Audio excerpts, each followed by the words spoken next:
Pagpalang araw kong muli sa inyong lahat at ako may nagbabalik ang inyong lingkod, Agent Joel.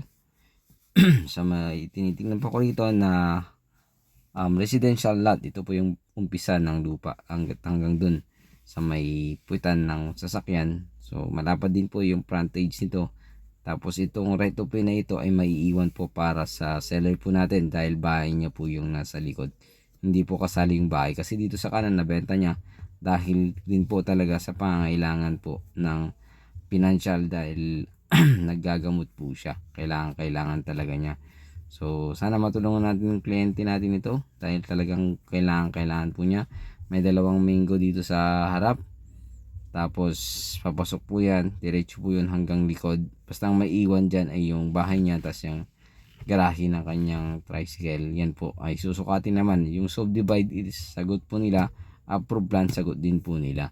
So yung sa CGT at transfer siguro, sabi naman niya depende na po siguro sa pag-uusapan po ng buyer na magkakagusto po rito. So ulitin ko, ito ay 750 square meter at ang presyo nito ay 1 million. So binibenta natin to dahil kailangan talaga niya. Actually ayaw niya sanang ibenta dahil para sa mga anak niya sana na maliliit pa, pero meron po siyang naging karamdaman at kailangan po niyang magpagamot para po hindi po niya maiwan ang kanyang mga anak. Yan po yung boundary ng lupa din na susukatin dyan sa may CR nila.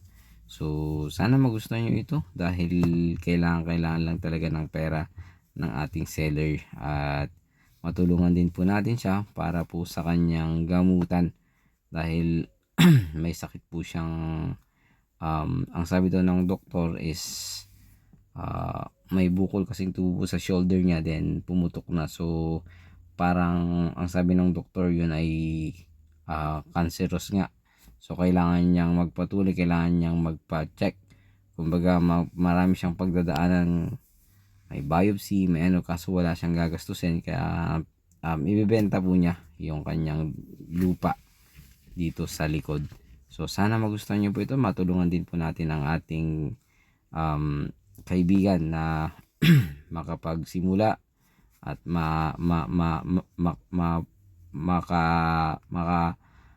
tulong sa kanyang gamutan or sa kanyang financial na pangailangan. So sana matulungan natin at tawagan nyo ako sa aking numero upang bisitahin po natin itong ating lotin na ito na inaalok po sa bawat isa. So ulitin ko, ito ay 750 square meter residential lot, may 6 na mangga at ito po yung boundary. Yan po yung matatabas. Yan, matitira po dito yung garahe ng kanyang tricycle. Basta may madaanan lang daw po yung tricycle po niya.